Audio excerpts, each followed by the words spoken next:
Good morning, everybody. Let's go ahead and get started.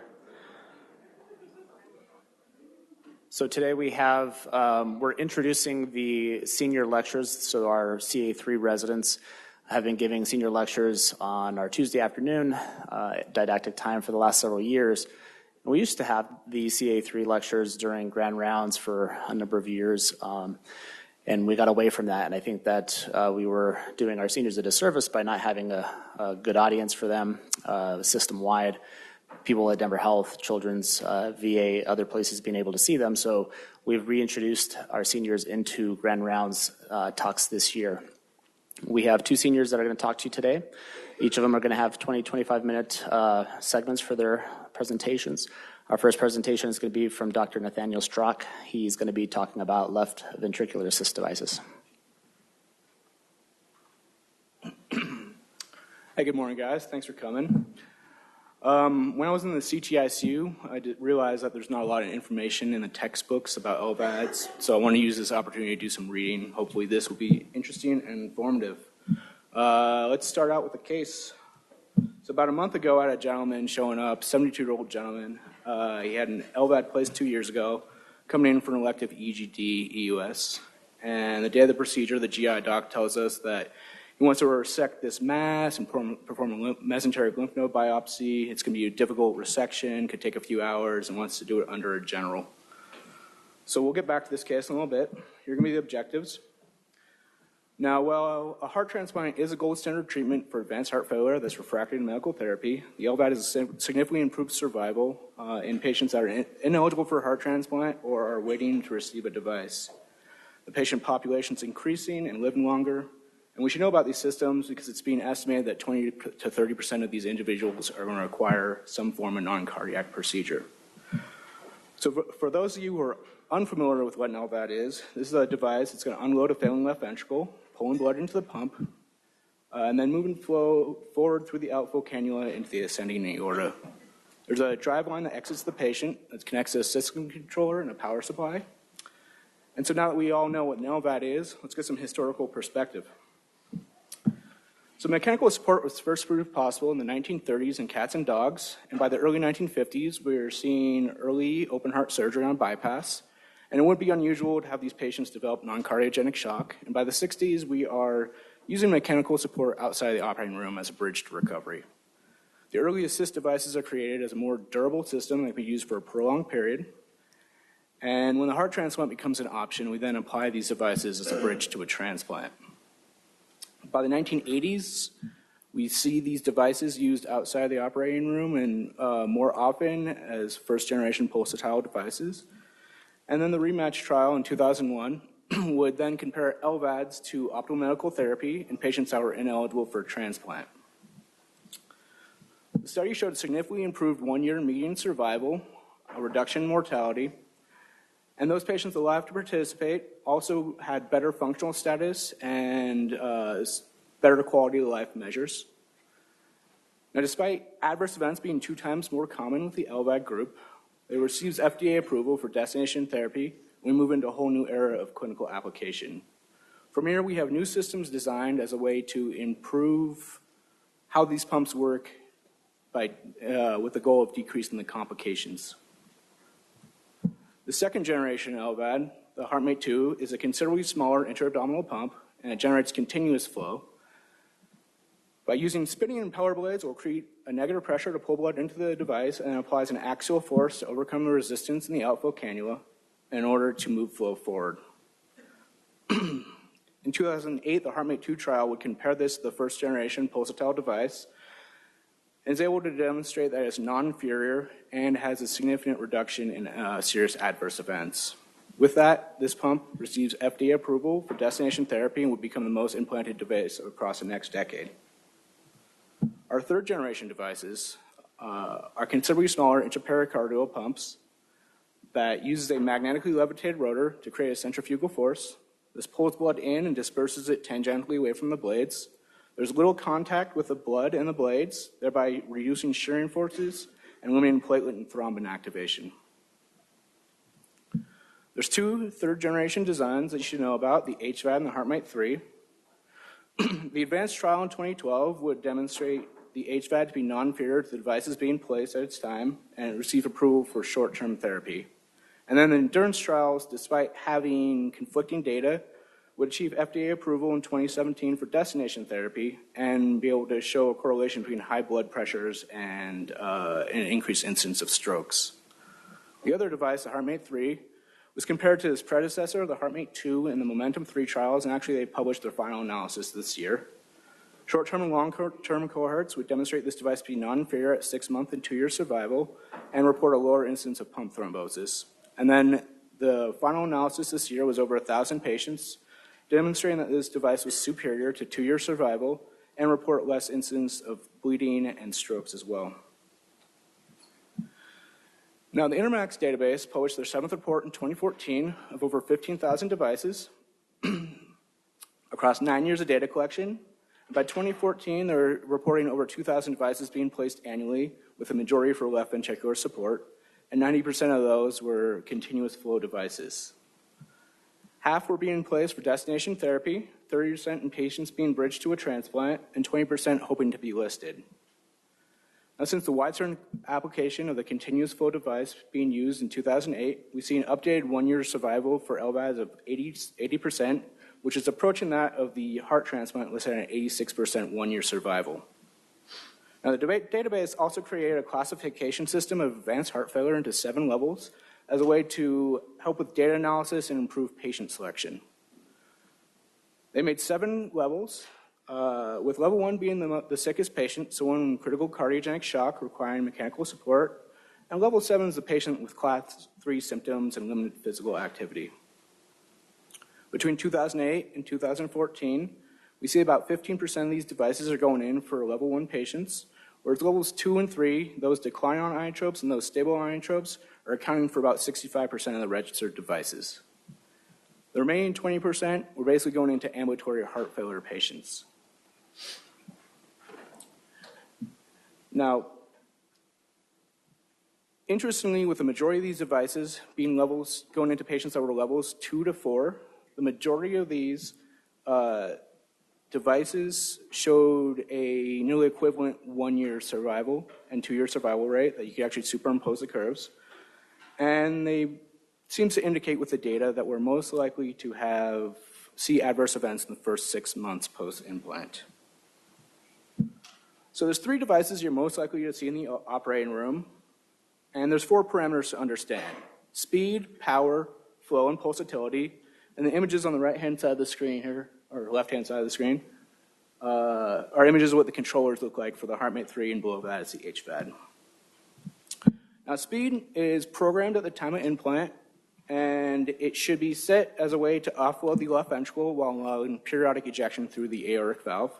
And this helps to prevent thrombus formation as well as degeneration of the aortic valve. Power is going to be a direct measure of voltage and current applied to the pump, and it's going to be determined on the set speed and the amount of force required to maintain that speed. Flow is not directly measured. By using experimentally derived data sets specific to the device, an algorithm will apply the parameters to estimate flow based off of the power consumed, the set speed, as well as the programmed hematocrit rate, which would account for blood viscosity. Pulsatility is the magnitude of flow variation through the device, and while there's interpatient variability, once a baseline is established, the pulsatility should not vary significantly unless there's some sort of physiologic change. Now, the relationship between flow and the pressure gradient between the outflow cannula and inflow cannula can be represented by these HQ curves, with this image being specific for the HVAD. You can see if you increase the speed, you would see more flow, and decreasing the speed will decrease the flow. And if you had a fixed speed, as this pressure gradient were to increase, your flows will go down, and as this pressure gradient narrows, your flows will go up. So since pressure in the left ventricle and aorta changes throughout the cardiac cycle, so too will the flow in the pump. During systole, you can see that there's a narrow pressure gradient, which you will have a maximum amount of flow going through this device. And during diastole, as this pressure gradient widens, your flows will be at a minimum. The displayed flow is simply going to be an estimated average across the cardiac cycle. Now, it's important to emphasize that while it's been validated in the literature to use these parameters to detect an abnormality and to assess an intervention, that these are simply just extra data points to a clinical picture. For example, if you have a reduced pulsatility and a reduction in your flow, it does indicate you have reduced preload, but your management is be based off of the etiology of what's going on. Now with that, let's just move on to a few examples of physiology to understand how the pump works. So in the first situation, a patient who's volume overloaded is going to have elevated left ventricular fill-in pressures, and this will decrease the pressure gradient.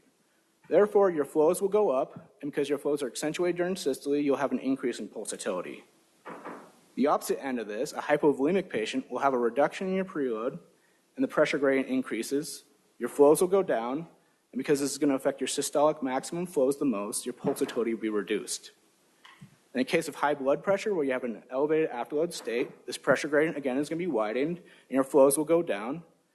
And since the diastolic flow is going to be affected the most from this, you see an increase in pulsatility. In a situation of sepsis or vasoplegia where you have a low afterload state, your pressure gradient is narrow and your flows will go up. And again, your diastolic flows will be most affected. And overall, there's kind of an elevation throughout the cardiac cycle. So you'll have a reduced pulsatility. Next, let's just talk about a few of the more common complications to know about. Probably the most common thing to see would be a suction event. What's happening here is the pump has reduced filling, and there's an increased negative pressure within the left ventricle. It's going to pull the wall over to the inflow cannula, and it's going to occlude that, and the pump is going to sound an alarm and try to quickly drop the flows in order to release this occlusion. Probably the most feared thing would be a pump thrombosis. And it's critical to detect early because there's an obstruction within the pump itself. You're requiring more power to maintain that set speed, and you'll have an overestimation of your flows.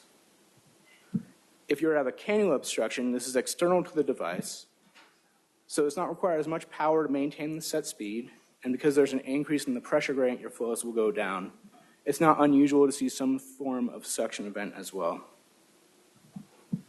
If the driveline were to become damaged, the pump will sound an alarm. There'll be a red alarm symbol up here on the controller screen.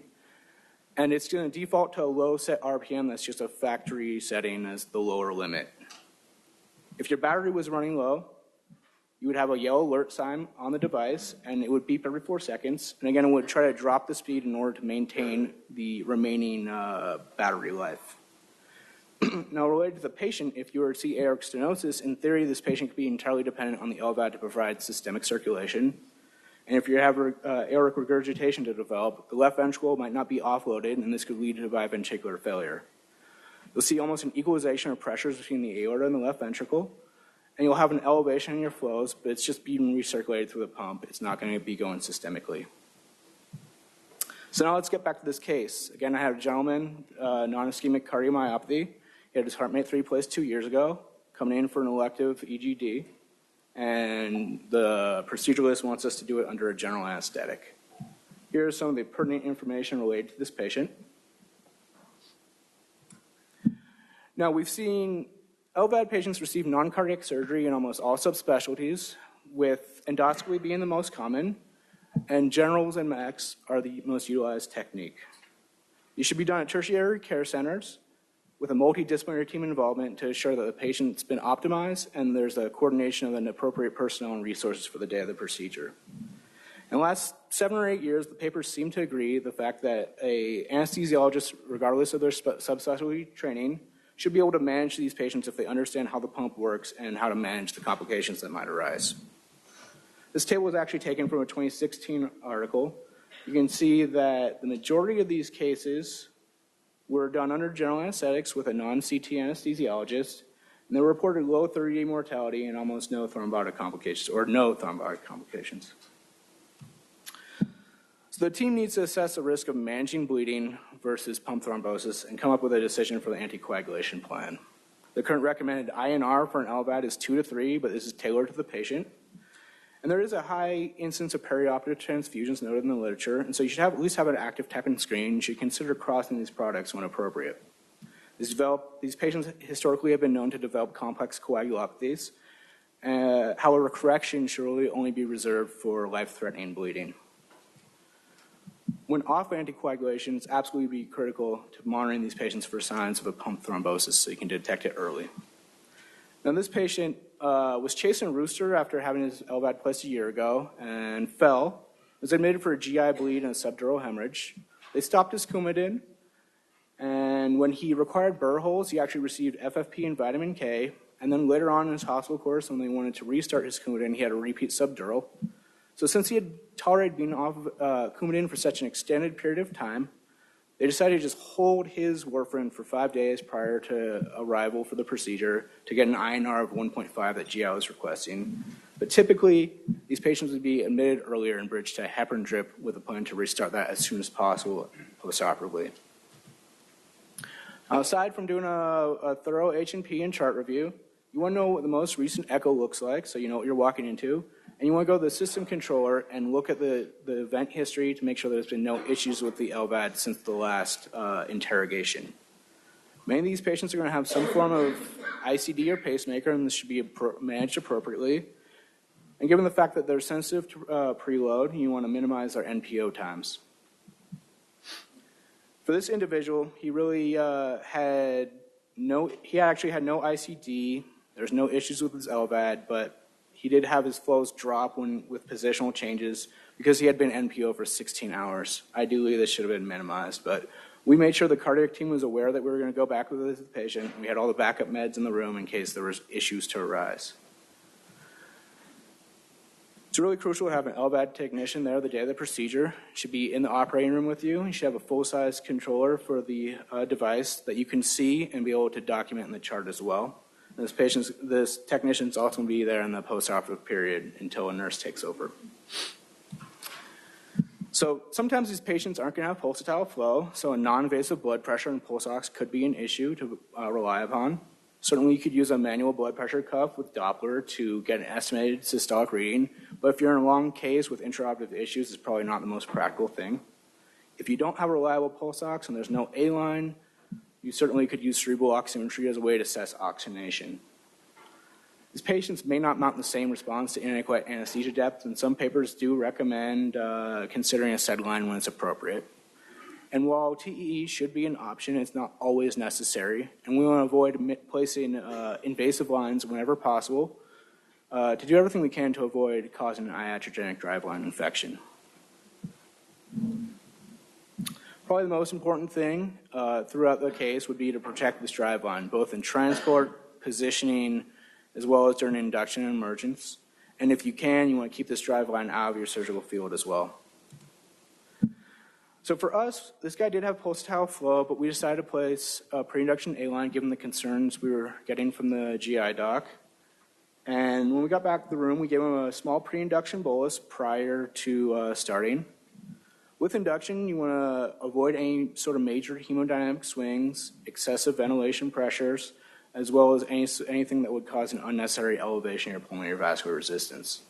For us, given the fact that it was a difficult intubation, we just went straight to a glide scope with a modified RSI to avoid those things, and we induced with etomidate, fentanyl, lidocaine, and rock to avoid any major swings. After securing the airway and placing large bore access, we were ready to position this patient. And with positioning, you should expect that your preloads are going to drop and your flows are going to go down. You should be ready to treat this. And right here, this red box is showing that this happened as expected. We had a good response. We decided to give him another fluid bolus, and then we continued on with this case. There was one period where he was being stimulated during the resection. You can actually see the blood pressures trending up. We deepen the anesthetic, and our parameters go back to baseline settings. The rest of this case is basically unremarkable. And then this patient's fully reversed and extubated without issues. And you want to follow normal extubation criteria just like any other patient. Now the post-op destination is going to be dependent on the patient and the case. And if you made any changes to the ICD or pacemaker, EP should come by and restore those settings. And you should use anticoagulation or restart it as soon as the primary team is going to allow you.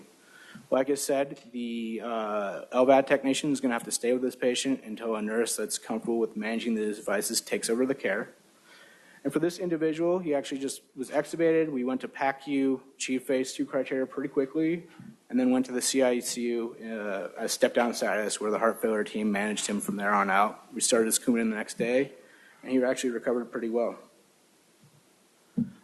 So in conclusion, we are going to be seeing more of these patients requiring non-cardiac surgery, and it's important to understand how the pump works in order to provide safe perioperative care. Whenever possible, you should use multidisciplinary team involvement to optimize this patient and make sure everything goes smoothly. And lastly, an anesthesiologist that's comfortable with the device and how to manage it is capable of providing safe care. And that's all I got. Thank you.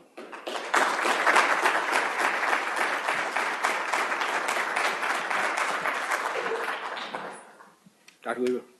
So you showed that graph that GI procedures are a pretty common thing for these patients that have LVADs. Is there literature, because you said your patients then be up to 16 hours, is there literature that suggests that these people should get some IV fluids before they go back for induction? You know, in general, I haven't seen anything that specifically addresses that, but hopefully my cardiac anesthesiology attendings would agree with me. You want to be careful about the right heart. So I think giving pre-induction boluses or loading them up, tanking them up to see an improvement in your flows is probably not the best idea. Kind of titrating the effect and going slow is kind of the key with any of these cases. Go ahead, Dr. Torvik. That's an question. So you suggested TEE. How is that recommended to be done with the arthroscoping? Do they have a protocol when you start with TEE, pull out the probe, and then they do their thing? Or how do you do that? So I never actually saw any case reports with endoscopy and using TEE. A lot of the stuff where they were using the TEE in real time, both during induction, positioning, insufflation, was things like intra-abdominal procedures and laparoscopic procedures. So I haven't seen anything with the protocol specifically. Dr. Eckel? Very nice talk. Thank you. You mentioned it. What's the information regarding the A-line?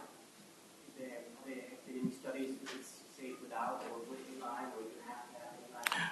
Well, if you saw that table, actually, surprisingly, there wasn't as many A-lines being placed as you might think. It just comes down to the fact of whether or not they have pulsatile flow. If they have pulsatile flow, you should be able to get a non-invasive to work.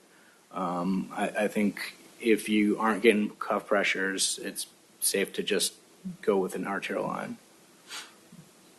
Anything else? Thank you.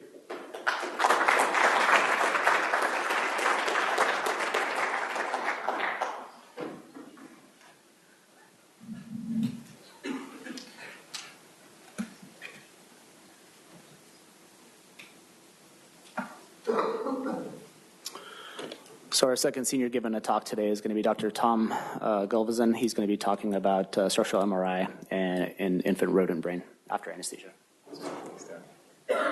Hey, good morning, everybody. Can you hear me in the back? Perfect. Hey, so again, I'm Tom, one of the CA3 residents. I'm glad to have the opportunity to talk to you all today about some basic science research that I've been doing for the past 5+ years, kind of in the background. So getting started, it's about, so basically the idea is I'm in Dr. Todorovich's lab, first in Virginia and then kind of peripherally here. I was able to use her anesthesia exposure model on infant rodents to then take those rodents, their brains, and put them in an MRI and look at volumes to assess differences. So first, I'd like to take some time to acknowledge a few people. First, I'd like to acknowledge Dr. Todorovich. She's been a great mentor to me for the past 5+ years. She's my lab PI. She's been a great career mentor. She's provided generous and ongoing support. She contributed to the funding, the study design and concept, review of the study, and statistical help. Brianna is a PhD in our lab. She contributed to helping confirm some of the descriptive statistics and study review. Omar is another PhD in our lab. He helped with study review, statistics, and he also, together, the two of us worked on a recent review paper. So that was helpful in this project as well. Dr. Quillinan is another PhD PI in another neuroscience lab similar to Vesna's, and she also helped with study review, statistics, and she also was able to help review my images. And I'd like to thank Paco too. Paco was there in the periphery. He kind of helped contributed to a little bit of the study review, moral support as well. And I'd like to thank Tobias. Tobias helped me with this presentation, tried to make it better, and kind of contributed to the structure and overall design.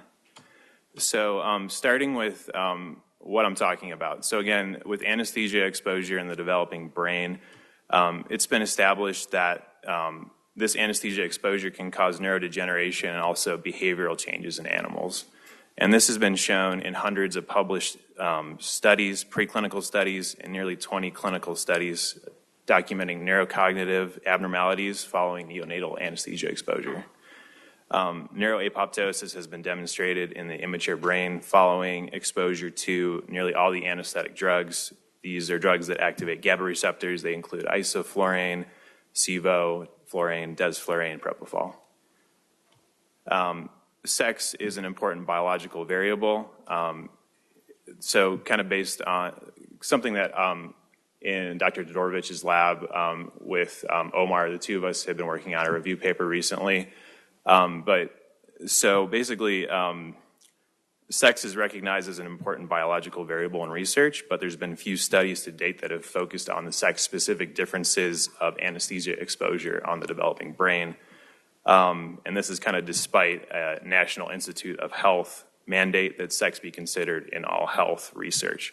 So it's something that in all research, everyone will be considering going forward in the future.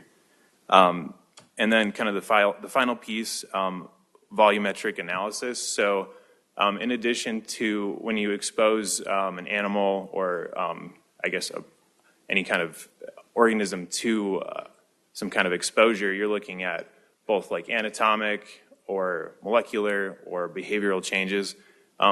Volume analysis is a way to look at the structure of the brain. It's been done in a lot of the studies that recently we reviewed for this review paper as well, but not kind of as a main focus. And most of the time, subregions were not included, so it's kind of a novel thing. So our hypothesis, we started just by saying we think that anesthesia will reduce brain volumes, both total and brain subregions, and then we'll have some possible sex differences in the results. So just briefly, I'm going to go through each one of these with a separate slide, but so we had rats of different sexes. Some were treated with anesthesia, which I'll tell you about, and some were just given a sham treatment, meaning like a control treatment, no anesthetic drug. Those rats so the exposure was at postnatal day 7. At postnatal day 28, the rats were then sacrificed and preserved. The brains were extracted. We scanned the brains in an MRI scanner and then figured out a way to analyze these brains using a rat atlas. So, so first we had 8 male, 8 female rats. They were exposed to anesthesia. So these were, so the anesthesia was 6 hours of midazolam, nitrous oxide, isoflurane. This was based on prior work in Dr. Todorovich's lab. And then control rats were exposed to a similar 6 hours of treatment, but none of the drugs were used, if that makes sense. So this is just kind of based on some of Dr. Eichel's feedback. I'm going to describe some of the experimental procedure. So at postnatal day 28, the rats were perfused with aldehyde fixatives to preserve the brains. So basically, the way to do this, you would kind of incise the rat while it's anesthetized, expose the heart by kind of cutting through the ribs and reflecting the sternum up.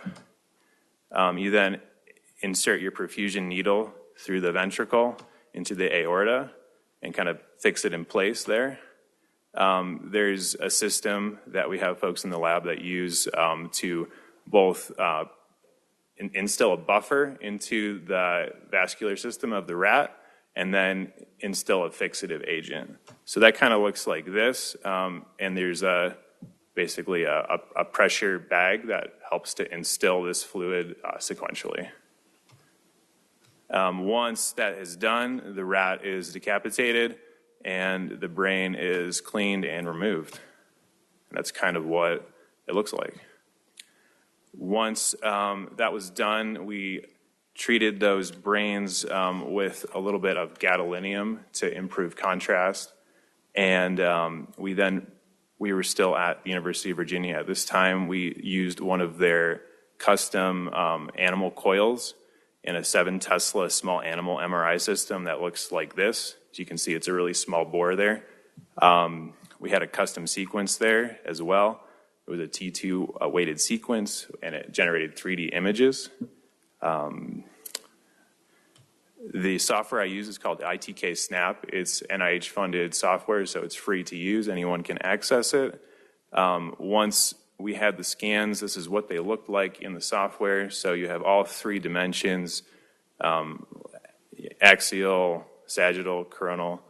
Coronal, for me, was the easiest to use, and that's kind of what was well described in the rat atlas as well. So blowing up the coronal section of a sample brain, this is what it would look like. And then as far as what volumes I was quantifying, whole brain, cortex, hippocampus, thalamus, hypothalamus, putamen, globus pallidus, cerebellum. So as an example, in green, cortex, blue, hippocampus, yellow, thalamus, blue, hypothalamus. And kind of looking at an example of what this would look like if you scroll coronally through one of these brains after I've segmented it slice by slice. So starting anteriorly on the left to right and then back left to right, you can kind of see all the sections. So you can, in this way, I was able to use a standard rat brain atlas for reference during this manual segmentation slice by slice. After doing this in the coronal axis, there was a volume calculation based on Cavallari's rule, which basically summing the area of each section sequentially allowed me to calculate the volume both of the whole brain and of each of the subregions.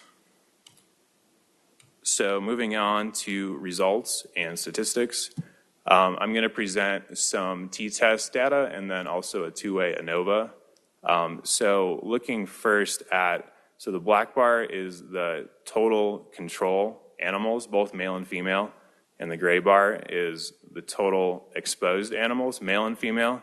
There was a significant difference between the two, so there was a decreased total brain volume in the exposure animals. Interestingly, for female animals, so this is just female controls and just female GA, whole brain volume. There was also a significant reduction in total brain volume for those females. For cortex volume, also a significant decrease for females. And additionally for the hippocampus for females.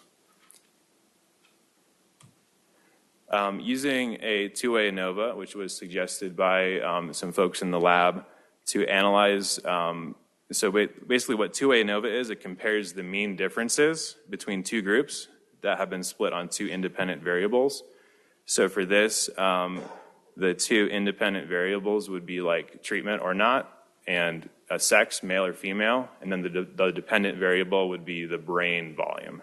So although with a student's t-test and these other graphs, I was able to show a statistical difference, specifically more for females. I did not see any effect with the 2-way ANOVA analysis. So basically kind of just reiterating what I just described. So for treatment rats, there was decreased whole brain volumes, irrespective of sex, for those treatment animals. For the treatment female rats, there were decreased cortex volumes and decreased hippocampal volumes. And with my 2-way ANOVA analysis, there was no significant interaction between sex and exposure on the brain volume.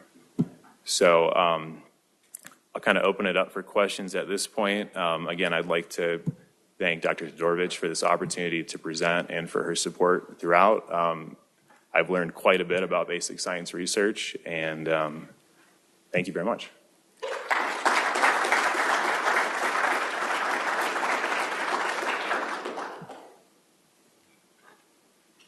Oh, way in the back. Have you looked at whether that volume is lost, regenerates, and if so, how long that takes? So we have not looked at different time points.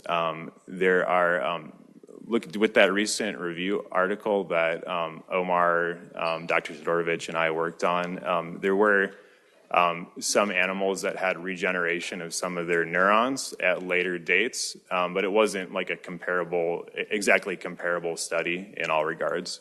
But it's something that this insult is the insult of anesthetics, whatever kind they are, at an early age has some impact on the brain, but the brain is very plastic and will kind of regenerate neurons or repair itself with time, but we don't know that much about it yet. Yeah. Tony. The purpose of the timing of when Yeah. the exposure, did you have any behavioral data later on? This actually was a time point that was important to look at differences? So this is kind of based on Dr. Todorovich's earlier exposures, starting with her 2003 study, where she focused on different brain regions and followed a similar protocol for exposure at postnatal day 7, and then following both anatomical and behavioral outcomes at a later age. So this exposure at postnatal day 7 is what we believe is kind of this window where it would explain an anesthetic exposure for a neonate human between ages 0 and 2. So that's kind of one of the reasons why postnatal day 7 was chosen, if that makes sense. Yeah.